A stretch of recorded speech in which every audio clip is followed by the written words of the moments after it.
Hello friends, welcome to master बनो। This is Anshul. दोस्तों, मैंने सीटेट एमपीटेट रीड जैसे टीचिंग एग्ज़ाम्स बहुत अच्छे नंबरों से पास किया है और जिस नोट्स को पढ़कर मैं अपने इन लक्ष्यों को प्राप्त किया है, तो मैं उन नोट्स को आप तक पहुंचाने की कोशिश कर रहा हूं।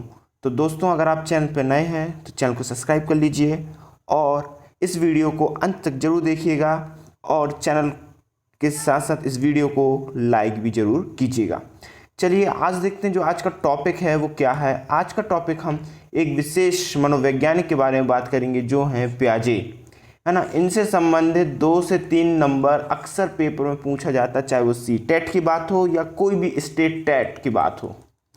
पियाजे से संबंधित क्वेश्चन आना ही आना है, ठीक है। तो इसलिए आज हम इनको डीप में पढ़ेंगे। यह हमारा पार्ट फर्स्ट होगा और इसका एक और पार्ट बनाया जाएगा, ठीक है। तो आज हम पियाजे भाई साहब के बारे में थोड़ी सी चर्चा करेंगे। बहुत इंपॉर्टेंट टॉपिक है पियाजे मनोवैज्ञानिक जी का, ठीक है। चलिए देखते हैं ये कौन थे, ठीक है। तो जो पियाजे जी हैं वो क्या हैं, स्विस मनोवैज्ञानिक हैं, ठीक है। स्विस के हैं ये। तो स्विस मनोवैज्ञानिक जीन पियाजे संज्ञानात्मक विकास के लिए सबसे प्रसिद्ध एवं प्रभावशाली सिद्धांतकार थे, ठीक है। संज्ञानात्मक, ठीक है, क्या संज्ञानात्मक विकास के क्षेत्र में इन्होंने बहुत सराहनीय कार्य किया, ठीक है ना। इन्होंने अवस्थाएं भी बांटे, इन्होंने 4 प्रकार की अवस्थाओं में वर्गीकृत किया है बच्चों के संज्ञानात्मक विकास को, है ना। वो हम आगे सब देखेंगे धीरे धीरे, ठीक है। अभी हम ब्रीफ नॉलेज ले रहे हैं। चलिए ठीक है, फिर देखते हैं कि जो पियाजे थे, पियाजे बच्चे अपने वातावरण के प्रति क्या प्रतिक्रिया देते हैं में रुचि रखते थे, यानी वो अपने अध्ययन करते थे, है ना, रिसर्च करते थे संज्ञानात्मक के क्षेत्र में कि बच्चे अपने वातावरण से इंटरेक्ट करते हैं, अपने वातावरण के प्रति क्या प्रतिक्रिया देते हैं जब वो या तो पुरानी चीज़ों को देखते हैं या फिर नई वस्तुओं को देखते हैं, तब वो क्या प्रतिक्रिया करते हैं। तो उन्हीं के संज्ञान का वो अध्ययन करते थे, जिस कारण से पूरा का पूरा हम बता सकते हैं कि वो संज्ञानात्मक क्षेत्र से जुड़े हुए थे। आई होप सो कि आपको समझ में आया। मुख्य इंपॉर्टेंट बात यह है कि जो पियाजे थे स्विस मनोवैज्ञानिक थे, एक इम्पॉर्टेंट।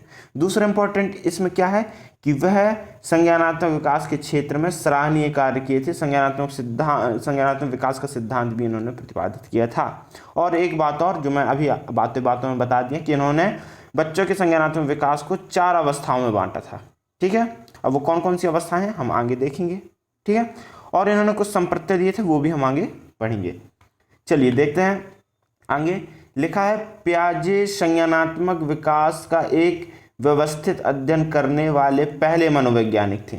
कभी कभी प्रश्न आ जाए, संज्ञानात्मक विकास का व्यवस्थित अध्ययन करने वाले सर्वप्रथम मनोवैज्ञानिक कौन थे, तो हमारे पियाजे जी थे, ठीक है। उनके योगदान में संज्ञानात्मक बाल विकास, बच्चों में अनुभूति के विस्तृत अवलोकन, अध्ययन और विभिन्न संज्ञानात्मक क्षमताओं को प्रकट करने के लिए सरल लेकिन प्रतिभा संपन्न परीक्षणों की एक श्रृंखला शामिल है। इन्होंने कई चीज़ें का अध्ययन किया है, जिसमें संज्ञानात्मक एक क्या है, विशेष और प्रसिद्ध अध्ययन था उनके लिए, ठीक है। और हमारे लिए भी है, क्योंकि हमारे लिए इम्पोर्टेंट क्यों है, क्योंकि ये पेपर में आता है ना। हमारा पढ़ने का उद्देश्य क्या है कि पेपर को अच्छे अंकों से क्वालिफाई करना, और जो नॉलेज मिल रहा है उनको जब हम टीचर बनेंगे तो बच्चों से इंटरेक्ट कराना है। हम अपने नॉलेजों को इंटरेक्ट कराएंगे ताकि हम जो पढ़ें उसका अवलोकन कर सकें और साथ ही साथ बच्चों को अच्छी शिक्षा दे सकें। तभी तो यानी कि आप लोग देखते होंगे टीचिंग मेथड क्यों पढ़ाई जाती है, क्योंकि जब यानी कि भावी शिक्षक जब बनेंगे तो आप किस मेथड से बच्चों को पढ़ाएं, ठीक है। इसलिए टीचिंग मेथड पढ़ाई जाती है। मनोवैज्ञानिक के बारे में चर्चा इसलिए की जाती है कि उनका जो साइकोलॉजी दृष्टिकोण था, जो अभिवृत्ति थी, ठीक है, वो किस प्रकार की थी, ताकि आप लोग जब बच्चों को पढ़ाएं तो आपकी भी अभिवृत्ति उस लेवल तक तो ना हो, परंतु उस बेसिक लेवल तक हो, ताकि आप बच्चों को समझ सकें, ठीक है। तो यहाँ पे देखते हैं नेक्स्ट क्या लिखा, पियाजे का सिद्धांत इस विचार पर आधारित है कि विकासशील बच्चे संज्ञानात्मक संरचनाओं का निर्माण करते हैं। बहुत इंपॉर्टेंट लाइन दी गई है। क्या दी गई है, एक बार फिर देखेंगे हम लाइन को, कि जो पियाजे का सिद्धांत कौन सा, संज्ञानात्मक विकास का सिद्धांत। पियाजे का कौन सा सिद्धांत है, संज्ञानात्मक विकास का सिद्धांत, ठीक है। संज्ञानात्मक विकास का सिद्धांत एक पियाजे का सिद्धांत है। इस विचार पर आधारित है, जो संज्ञानात्मक विकास का सिद्धांत है इस विचार पर आधारित है कि विकासशील बच्चे यानी जो विकसित हो रहे हैं बच्चे संज्ञानात्मक संरचनाओं का निर्माण करते हैं, संज्ञानात्मक संरचनाओं का करते हैं जिसमें मानसिक प्रक्रिया होती है, वो उसमें क्या होती है, इंक्लूड होती है, मानसिक प्रक्रियाओं का समावेशन होता है, ठीक है, जिसको हम स्कीमा का नाम देते हैं। प्याजे भाई साहब ने बात की है स्कीमा के बारे में, ठीक है, तो वो हम आगे पढ़ेंगे, थोड़ा सा इसको देखते हैं। योजनाओं का उपयोग अपने आसपास की दुनिया को समझने और प्रतिक्रिया देने के लिए किया जाता है, ठीक है। जो स्कीमा की बात मैं कर रहा था, स्कीमा में बहुत सारी नॉलेज क्या होती हैं, समाहित होती हैं इसमें। आगे देखते हैं, प्याजे ने कुछ बुनियादी घटकों की शुरुआत की जो बच्चों में संज्ञानात्मक विकास का नेतृत्व करते हैं, ठीक, कुछ घटक हैं, ठीक है, इनको हम तत्व रूप से भी जानते हैं, संप्रत्यय रूप से भी जानते हैं, संप्रत्यय के रूप से भी जानते हैं। ये जैसे स्कीमा हुआ, संतुलन, अनुकूलन, आत्मसातकरण और समायोजन, ठीक है, तो हम इनको पढ़ेंगे। आप लोग केवल इसको याद रख लीजिए कौन कौन से हैं भाई सब घटक। एक तो स्कीमा है, ठीक है, आते हैं, बहुत इंपॉर्टेंट है, इन्हीं शब्दों के थ्रू क्वेश्चन बनते हैं और इन्हीं चारों यानी जो दिए हैं 1 2 3 4 5, इन्हीं पांचों में से 4 ऑप्शन आपको देखने को मिलते हैं, जिसमें से एक सही होगा आपका ऑप्शन, और तब सही होगा जब आप इन पांचों के बारे में अच्छे से समझ पाएंगे, तब आप डिफरेंट कर पाएंगे कि कौन सा यानी कि किस, जैसे स्कीमा है और संतुलन, तो अगर आपको डिफरेंस पता है इन दोनों में तो आप उत्तर का चयन कर सकते हैं। तो हम विस्तृत जानकारी अभी लेते हैं, ठीक है। पहली चीज़ आप लोग इसको नोट डाउन कर लीजिए कि बुनियादी जो घटक हैं क्या है, स्कीमा है, ठीक है, संतुलन है, सामीकरण है जिसको हम बोलते हैं इक्विलिब्रेशन, ठीक है, फिर अनुकूलन है जिसको हम एडाप्टेशन बोलते हैं, फिर आत्मसातकरण है जिसको हम एसिमिलेशन बोलते हैं, ये बहुत इंपॉर्टेंट है इसलिए मैं इसका नाम इंग्लिश में लिख देता हूँ एसिमिलेशन, ठीक है, और समायोजन है जिसको हम बोलते हैं एकोमोडेशन, ठीक है, एकोमोडेशन, ठीक है, एकोमोडेशन। एक बार स्पेलिंग में आपको एसिमिलेशन, ठीक है, एकोमोडेशन की मैं आपको स्पेलिंग एक बार फिर लिख देता हूं ताकि आप लोग को राइटिंग और अच्छी समझ में आ जाए। एकोमोडेशन, आई होप सो कि अब आपको स्पेलिंग क्लियर दिख रही होगी, ठीक है। आत्मसात को क्या बोलते हैं, एसिमिलेशन। कंफ्यूज मत होइएगा, इसको बार बार पढ़ते रहिए ताकि आप लोगों को क्या हो भाई सब कंफ्यूजन ना हो, ठीक है, आप लोगों को क्या हो बार बार कंफ्यूजन ना हो। इन दोनों से भाई साहब प्रश्न इतने अधिक बार आते हैं, खासकर CTET में, और अदर एग्जाम में तो आते ही आते हैं, CTET का एक रूल ही बन गया है कि इनसे क्वेश्चन देना ही देना है, तो इनको हम थोड़ा सा अच्छे से पढ़ेंगे, ठीक है। चलिए देखते हैं नेक्स्ट में दिया है स्कीमा, ठीक है। स्कीमा क्या है भाई साहब, पहले हम इसको देखते हैं। स्कीमा क्या होता है, प्याजे ने स्कीमा को बुद्धिमान व्यवहार ज्ञान को व्यवस्थित करने के एक तरीके का बुनियादी निर्माण खंड कहा है, ठीक है। क्या बोला है, व्यवहार ज्ञान को व्यवस्थित करने के एक तरीके का बुनियादी निर्माण खंड कहा है, ठीक है। आगे देखते हैं, एक स्कीमा को दुनिया के जुड़े हुए मानसिक अभ्यावेदन जिसको हम बोलते हैं मानसिक प्रक्रिया, ठीक है, कि एक समूह के रूप में परिभाषित किया जाता है। मैंने आपको बताया था ना, सेट ऑफ मेंटल ऑपरेशन बोल सकते हैं, मेंटल प्रोसेस बोल सकते हैं, ठीक है। ऑपरेशन संक्रिया हो जाएगी, प्रोसेस प्रक्रिया हो जाएगी, ठीक है, जिसे हम स्थितियों को समझने और प्रतिक्रिया देने दोनों के लिए उपयोग करते हैं। यह मानसिक संरचना है। बस आप लोग ये याद रख लीजिए, स्कीमा है वो क्या है, एक मानसिक संरचना है जिसमें क्या होता है, पैटर्न होते हैं। क्या होते हैं भाई साहब, पैटर्न होते हैं जो व्यवस्थित होते हैं। क्या होते हैं, पैटर्न व्यवस्थित होते हैं। जो मानसिक संरचनाएं में जो नॉलेज होती है वो व्यवस्थित रूप में होती है, उसी को हम बोलते हैं स्कीमा। दिमाग में होती है स्कीमा, ब्रेन में, है ना। स्कीमा ये पॉकेट होती है, एक प्रकार की पॉकेट होती है जिसमें कई प्रकार की मानसिक संरचनाएं होती हैं, ठीक है। इसमें व्यवस्थित रूप में नॉलेज होता है जो एक पैटर्न के रूप में होता है। आई होप सो कि आपको क्लियर हो गया होगा। स्कीमा का संबंध मानसिक संक्रियाओं से होता है, मानसिक संरचना से होता है ना, मेंटल प्रोसेस से होता है, ठीक है। स्कीमा को आप हमेशा मेंटल प्रोसेस से जोड़ेंगे, मानसिक संरचना से जोड़ेंगे, ठीक है। इसमें जो होता है व्यवस्थित, जो व्यवहार ज्ञान होता है वो व्यवस्थित रूप में होता है, व्यवस्थित पैटर्न में होता है। ठीक है, आई होप सो कि आपको क्लियर हुआ होगा स्कीमा क्या चीज़ होती है। ठीक है, आप इतना याद रखिए, स्कीमा एक मानसिक संरचना है। मैं बार बार रिपीट कर रहा हूँ ताकि आप लोग को याद हो जाए। मानसिक संरचना है, ठीक है, मेंटल प्रोसेस है, मानसिक संक्रिया होती है, मानसिक संक्रिया होती है। ठीक है, स्कीमा में क्या होती है, मानसिक संक्रिया होती है। और जो व्यवहार ज्ञान होता है वो क्या होता है, व्यवस्थित रूप में होता है, एक पैटर्न के रूप में होता है, व्यवस्थित पैटर्न के रूप में होता है। ठीक है, तो ये होती है स्कीमा। ठीक है, चलिए नेक्स्ट देखते हैं। नेक्स्ट है अनुकूलन। अनुकूलन में जो होता है, तो इसको देखते हैं फिर मैं आगे बताता हूँ अनुकूलन क्या होता है। ठीक है, अनुकूलन जिसको हम बोलते हैं एडेप्टेशन, क्या बोलते हैं, एडेप्ट, ठीक है, टेशन। आई होप सो कि क्लियर हो रहा है, स्पेलिंग भी आपको साफ साफ दिखती होगी। ठीक है, अनुकूलन को इंग्लिश में बोलते हैं एडेप्टेशन। अनुकूलन का तात्पर्य पर्यावरण में होने वाले परिवर्तनों या भौतिक दुनिया के साथ समझने और व्यवस्थित होने के लिए समायोजन है। ठीक है, क्या है, जो यानी जैसे कि अब कोई बालक है, ठीक है, कोई बालक है, उसको पता है कि जो बकरी है, ठीक है, या फिर एक एग्जांपल गाय, गाय हर जगह विद्यमान होती है, गाय ले लेते हैं। ठीक है, पता है कि सींग है, ठीक है, और मुंह वगैरह और 4 पैर होते हैं। ठीक है, अब वो अगर बैल को देख लेता है या फिर किसी अन्य जानवर को देख लेता है जिसकी 2 सींग है, 4 पैर है, तो उसको भी गाय बोलेगा? नहीं बोलेगा, गाय नहीं बोलेगा, वो उसकी नई स्कीमा तैयार करेगा और उस जंतु का नाम बोल देगा। ठीक है, अच्छा मैं आपको एक शॉर्ट एग्जांपल बहुत अच्छे से बताता हूं। जैसे कि एक बालक है, उसने एक कुत्ते को देखा। किसको देखा भाई साहब? कुत्ते को देखा। एक है ना, कुत्ते के 4 पैर होते हैं, कान होते हैं, है ना, 2 कान होते हैं। अब उसने फिर किसको देख लिया? मेमने को देख लिया। ठीक है, किसको देख लिया? मेमने को देख लिया। मेमने यानी कि भेड़ का बच्चा, आप लोग समझ गए। मेमने को देखा तो वो जब अब कुत्ते को देखा तो कुत्ते की स्कीमा इस पर क्या हो गई, बनी हुई है। ठीक है, जब मेमने को देखा तो उसने समझ गया कि ये भाई साहब कुत्ता नहीं है, ये मेमना है।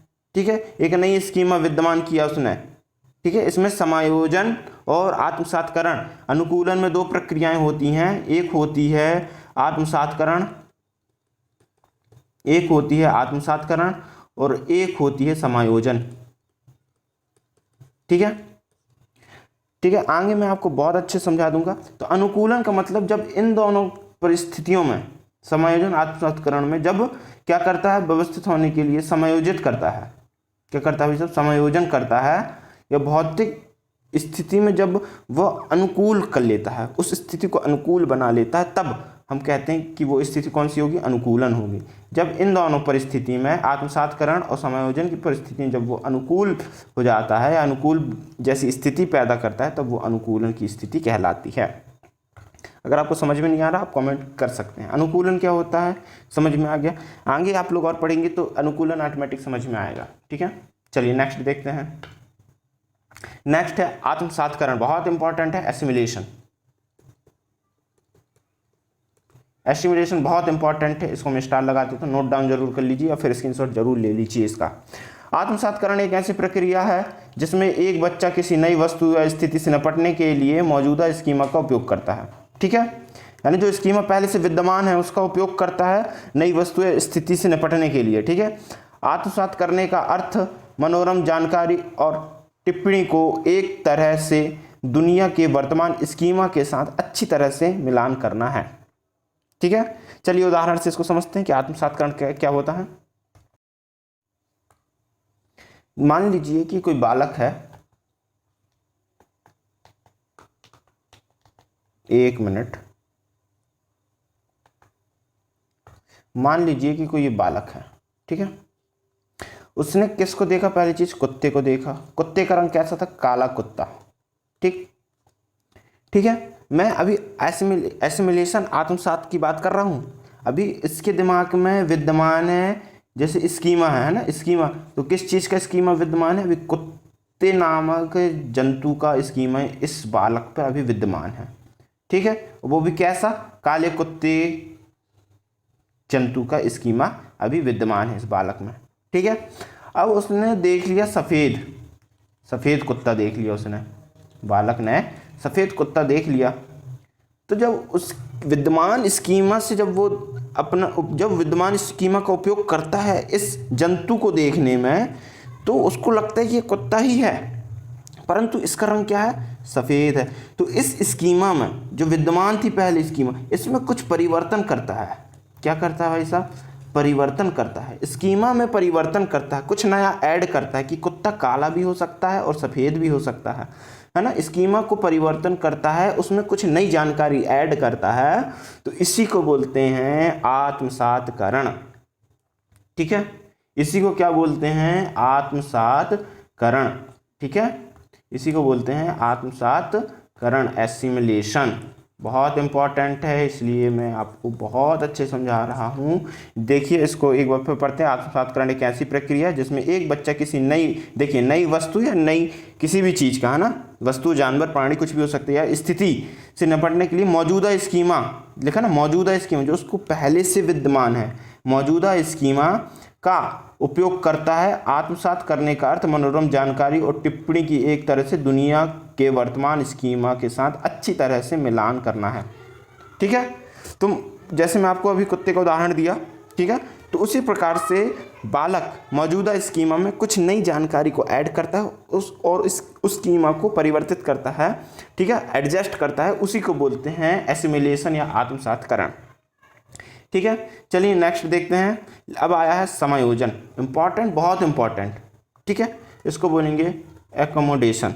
क्या बोलेंगे, एकोमोडेशन। ठीक है, समायोजन ये भी बहुत इंपॉर्टेंट है। अनुकूलन की प्रक्रियाएं हैं, समायोजन और आत्मसातकरण। अनुकूलन की दो प्रक्रियाएं, आत्मसातकरण और समायोजन। आत्मसातकरण अभी हमने पढ़ लिया है, अब हम पढ़ेंगे समायोजन।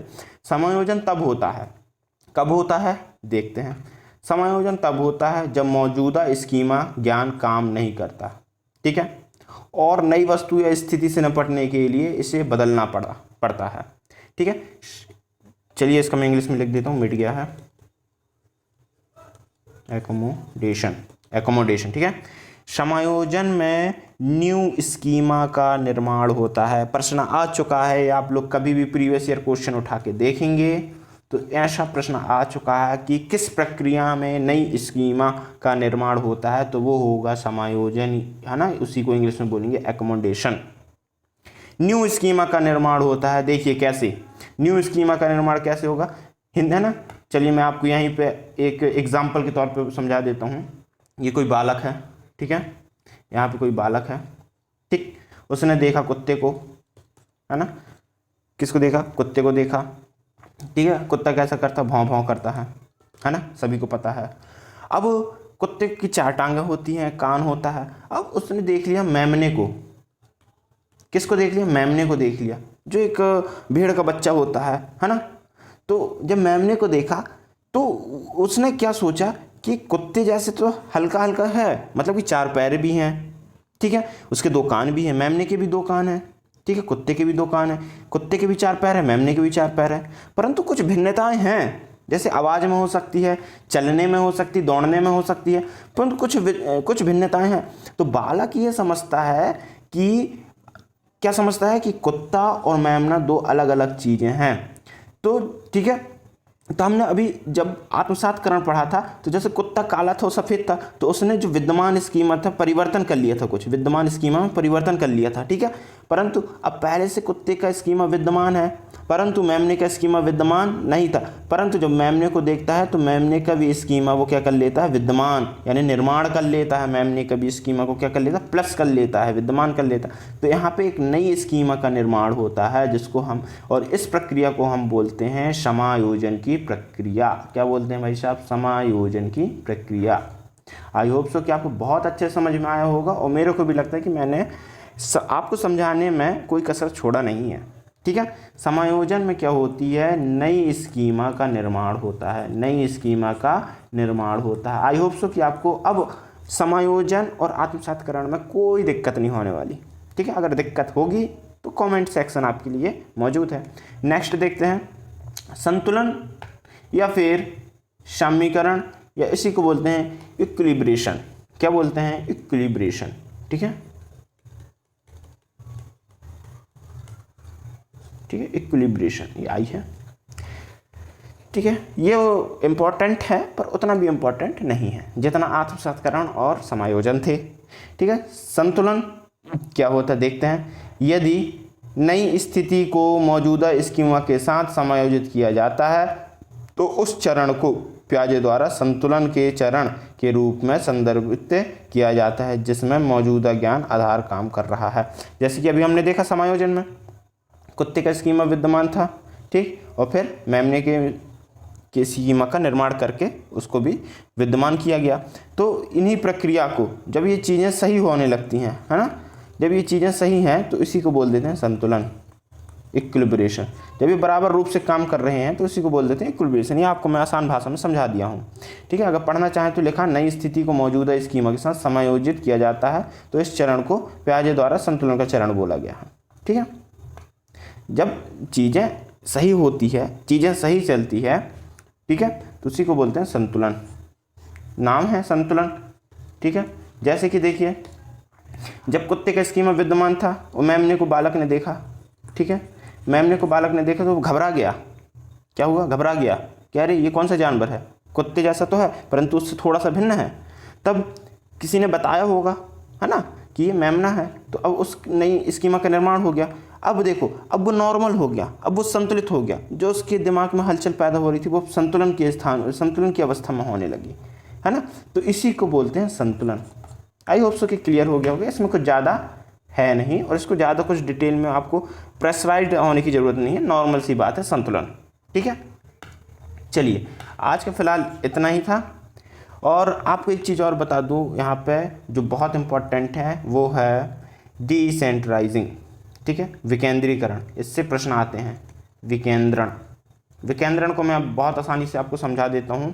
ठीक है, विकेंद्रण से आशय वो उससे आप लगा सकते हैं किसी वस्तु या रूपक के विषय में वस्तुनिष्ठ वास्तविक ढंग से चिंतन या विचार करने की क्षमता क्या है, विकेंद्रण है। आई होप सो कि आपको समझ में नहीं आया होगा कि मैंने क्या क्या बोल दिया। देखिए विकेंद्रण, दो गिलास हैं, ये क्या है, दो गिलास हैं, इसमें पानी भरा हुआ है फुल। ठीक है, मान लो क्या भरा है, पानी भरा हुआ है। मैं आपको विकेंद्रण समझाऊँ कि विकेंद्रण होता क्या है। ठीक है, ये पानी भरा हुआ है। ठीक है, अब एक का नाम है रानू और एक का नाम है सानू। ठीक है, रानू का कथन है, अरे यार एक मिनट में आपको समझाता हूँ अच्छे से। तो चलिए हम प्रारंभ से समझते हैं विकेंद्रण। ठीक है, क्या हुआ था कि वो थोड़ा सा जो इंक वाला ऐप्स है वो शट डाउन हो गया था, इस कारण से, है ना। इसको इंग्लिश में बोलते हैं सेंटरिंग। ठीक है, इसलिए से मैं आपको फिर प्रारंभ से समझा रहा हूँ। ठीक है, तो देखिए दो गिलास थी जैसे हमने पिछला देखा था। ठीक है, एक मान लेते ये गिलास है। ठीक है, फुल भरी हुई हैं दोनों गिलास हैं। ठीक है, ये एक का नाम हमने क्या बताया था, रानू बताया था, और एक का नाम बताया था सानू।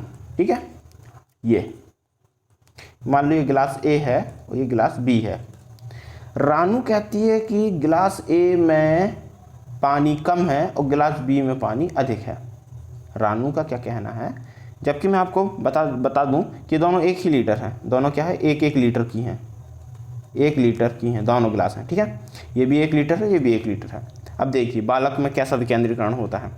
रानू का क्या जवाब है, रानू कहती है कि, रानू किससे बोलती, सानू से बोलती कि जो ए है, ए में क्या है, कम पानी है और बी में अधिक है। ठीक है, परंतु सानू बोलती नहीं, दोनों में पानी की मात्रा क्या है, बराबर है। ठीक है, पानी की मात्रा दोनों में बराबर है। ठीक है, तो हम रानू जो है विकेंद्रीकरण से अनभिज्ञ, जो सानू है वो क्या है, विकेंद्रीकरण की अवस्था में है, क्योंकि वो बता पा रही है कि दोनों में कोई अंतर नहीं है, दोनों बराबर हैं, बस एक की मोटाई ज़्यादा है और एक की लंबाई ज़्यादा है ना। परंतु रानू बोलती नहीं, क्या है, ए में कम है और बी में अधिक पानी है।